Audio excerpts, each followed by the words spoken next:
Well, the first day of pitchers and catchers, very interesting story with the Yankees. Mariano Rivera does a couple of rounds of interviews. I know both of you guys spoke to him. I took away from those comments, this sounded like a guy who was ready to retire. Joel, I'm going to start with you. What did you think? Yeah, he's done too many spring trainings like us. He needs to get out. Yeah, I think that the tea leaves are obvious that he's done now.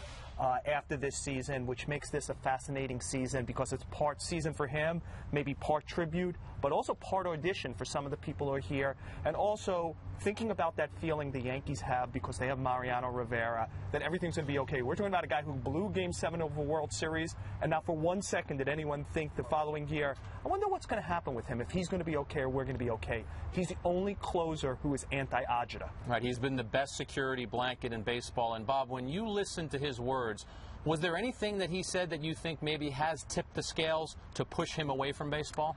Yeah, Jack, as a matter of fact, I asked him a couple times about the health scare they had over the winter, the polyps that they found on his vocal cords.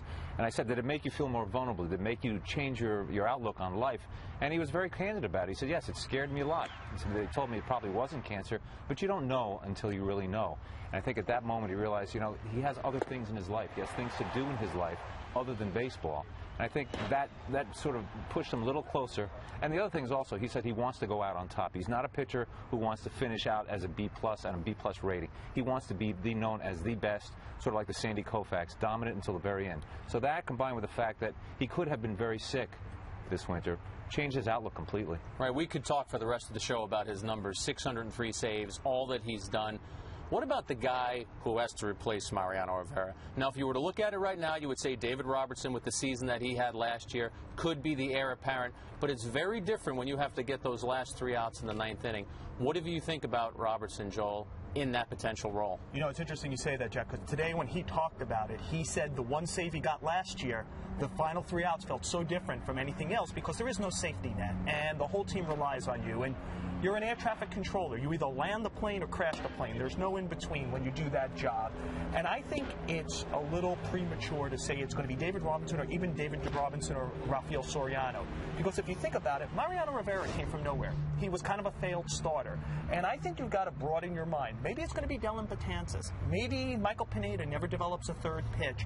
Maybe it's a guy at A-ball right now who we're not thinking about who has a pitch and a half. The idea that it's just going to be handed off cleanly, baton, like it was Rivera to Wetland. I mean, Wetland to Rivera. I don't know that that's going to happen. I asked Robertson about this, and again, he didn't really want to talk about it. He says he wants Rivera back. He's got that fastball, curveball combination, Bob. He would probably have to cut down on the walks. What do you see him as a pitcher that tells you he could move into that role? Well, it's just pure stuff. I mean, he has a tremendous swing and miss ratio, which is what you need as in the 9th inning. But as Joel said, it takes more than just physical skill to get the last 3 outs. I mean, he'll find out the hard way that hitters are incredibly locked in. The hitters that you could get out in the 1st through 7th inning become better hitters in the 8th inning, and they become really good hitters in the 9th when they don't give anything away. There's no margin for error at all. Everyone is looking at you. All eyes are on you. And I think Robertson, we'll find out if Robertson can handle it or not. And the important thing is the team will be watching him too. Not so much how he pitches, whether or not he succeeds or fails, but how he handles it in the clubhouse afterwards and the next day. Very early in my career, I covered the conversion process of Dave Righetti from starter to reliever, and it devastated him to blow games. And the team suffered because of it. When you have a relief pitcher, a closer, who really breaks up emotionally, it has a corrosive effect, a trickle-down effect on everyone else. And that's what we have to find out about David Robertson. And don't you think this, Bob, you were a pitcher in college, you're still a pitcher in semi-pro. I always laugh when people say Mariano Rivera has one weapon, a cutter. Mariano Rivera has extreme poise, he has extreme athleticism, which allows him to repeat his delivery over and over again. You know, we talk about David Robinson, he has to cut down on the walks.